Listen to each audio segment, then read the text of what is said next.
Kitab Yosua. Mari kita mundur sedikit dan mengingat kembali kisah sebelumnya. Allah memilih Abraham dan lalu keluarganya menjadi umat Israel yang kemudian dijadikan budak di Mesir. Jadi melalui Musa, Allah membawa bangsa Israel keluar dari Mesir. Allah membuat sebuah perjanjian dengan bangsa Israel di Gunung Sinai, dan Allah membawa mereka melewati padang gurun. Kemudian bangsa Israel berkemah di luar tanah perjanjian, dan Musa mengajak mereka untuk menaati perintah Allah, supaya mereka bisa menunjukkan kepada bangsa-bangsa lain siapa Allah itu. Kitab Yosua dimulai persis setelah Musa mati dan bangsa Israel bersiap untuk memasuki tanah perjanjian. Kisah tentang Yosua dirancang dalam 4 gerakan utama. Pertama-tama, Yosua memimpin bangsa Israel memasuki tanah perjanjian, dan ketika mereka sudah sampai di sana, mereka menghadapi permusuhan dari orang Kanaan, sehingga mereka terlibat dalam pertempuran. Kemudian setelah memenangkan pertempuran itu, Yosua membagi-bagi tanah perjanjian sebagai warisan kepada 12 suku Israel.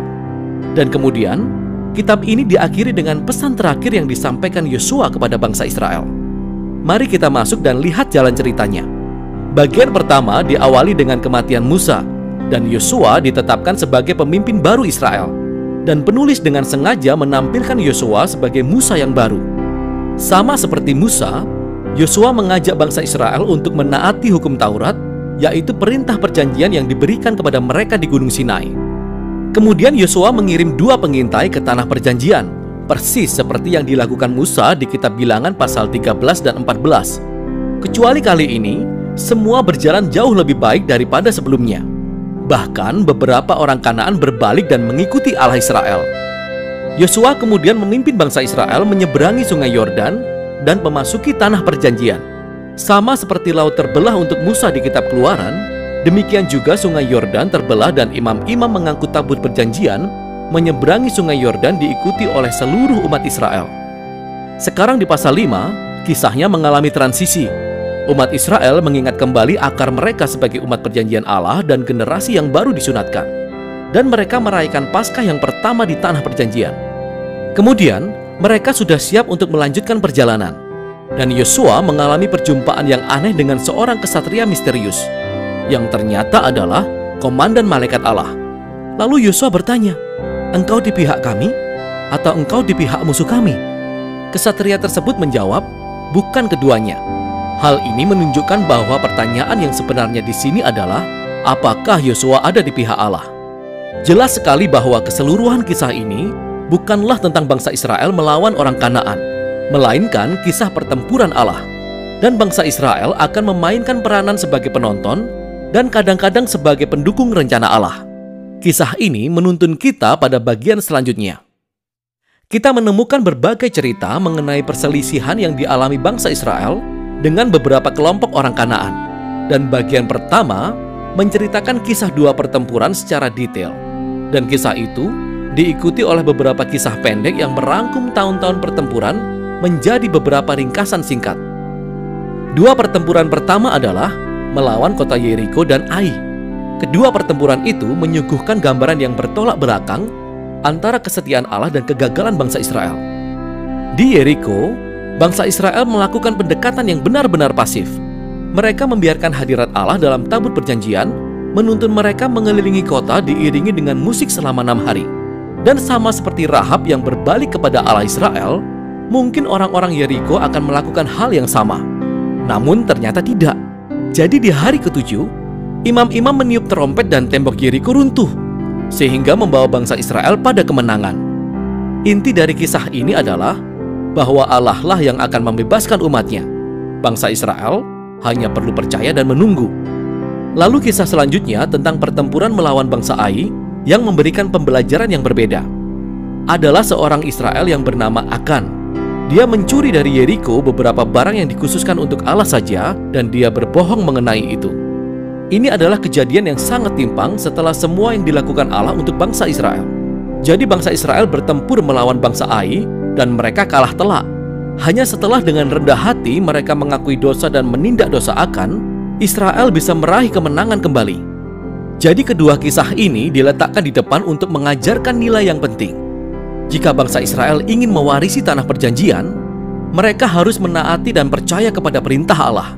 Mereka tidak mendapat perlakuan khusus.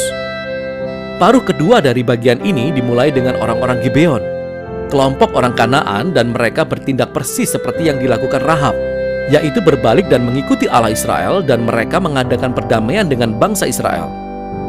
Tindakan ini sangat bertolak belakang dengan raja-raja Kanaan lainnya yang mulai membentuk aliansi dan koalisi, dan mereka ingin menghancurkan bangsa Israel.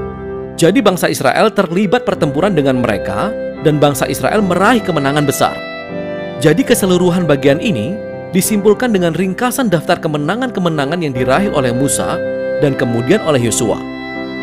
Sekarang, mari kita berhenti sejenak, karena besar kemungkinan kisah-kisah ini dan segala kekerasan yang ada di dalamnya akan membuat kita terganggu.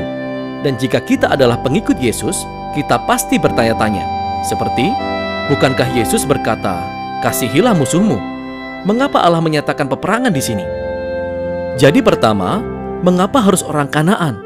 Alasan utamanya sebenarnya sudah dijelaskan sebelumnya di kisah Alkitab, yaitu karena kebudayaan orang-orang Kanaan sudah berubah menjadi sangat rusak secara moral, terutama jika berhubungan dengan seks.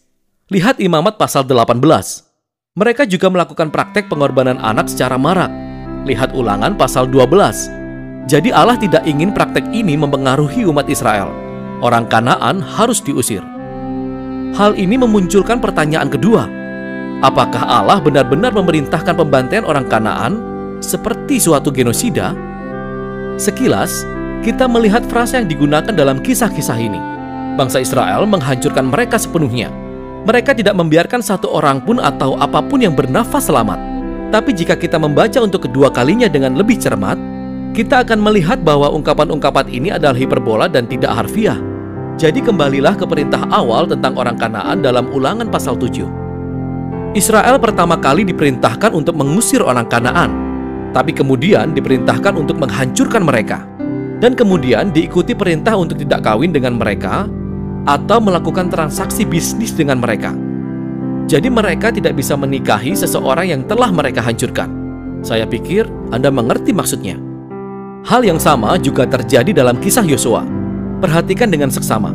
Sebagai contoh, dikatakan dalam Yosua pasal 10 bahwa bangsa Israel tidak membiarkan satu orang pun selamat di kota Hebron dan Debir.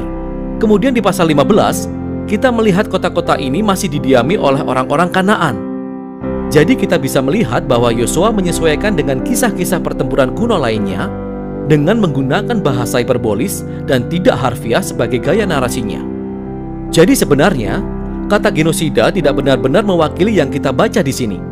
Apalagi jika kita mengingat kisah tentang orang-orang Kanaan yang berbalik kepada Allah Israel, seperti Rahab dan orang-orang Gibeon. Allah sangat terbuka kepada mereka yang mau berbalik kepadanya. Hal terakhir yang perlu dipikirkan adalah bahwa kisah-kisah ini menandai momen unik dalam sejarah bangsa Israel.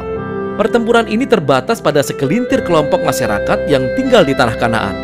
Dengan semua bangsa lain, Israel diperintahkan oleh Tuhan untuk mengejar kedamaian. Silahkan baca Ulangan pasal 20. Jadi, tujuan dari kisah-kisah pertempuran ini bukan supaya kita, para pembaca, pergi melakukan kekerasan atas nama Tuhan. Sebaliknya, kisah-kisah ini menunjukkan bahwa Allah membawa keadilannya atas kejahatan manusia pada saat yang unik dalam sejarah, dan bagaimana Allah membebaskan Israel dari pemusnahan oleh orang Kanaan. Sekarang mari kembali pada susunan kitab ini. Setelah beberapa tahun pertempuran, kita melihat Yosua yang semakin tua dan dia mulai membagi-bagikan tanah perjanjian kepada kedua belah suku Israel. Dan sebagian besar bagian ini adalah tentang penentuan garis batas. Jujur saja, ini sangat membosankan. Ini seperti membaca peta tanpa gambar. Tapi bagi umat Israel, penentuan garis batas ini sangatlah penting. Ini merupakan penggenapan atas janji Allah di masa lalu kepada Abraham, yaitu bahwa keturunannya akan mewarisi tanah perjanjian. Jadi kini janji itu digenapi sampai ke detail-detailnya, yang menuntun kita ke bagian akhir. Yosua memberikan dua pidato kepada umat Israel. Pidato ini sangat mirip dengan pidato terakhir Musa di kitab Ulangan. Yosua mengingatkan bangsa Israel akan kemurahan hati Allah, bagaimana dia membawa bangsa Israel ke tanah perjanjian dan menyelamatkan mereka dari orang Kanaan.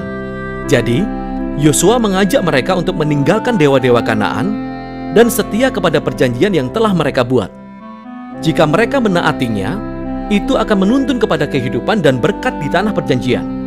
Namun jika mereka tidak taat, Israel akan mendatangkan penghakiman Allah sama seperti yang dialami oleh orang-orang Kanaan. Mereka akan diusir dari tanah perjanjian ke dalam pembuangan. Jadi Yosua meninggalkan bangsa Israel dengan sebuah pilihan. Apa yang akan dilakukan bangsa Israel? Itu adalah pertanyaan besar yang muncul di akhir kitab ini. Dan itulah kitab Yosua.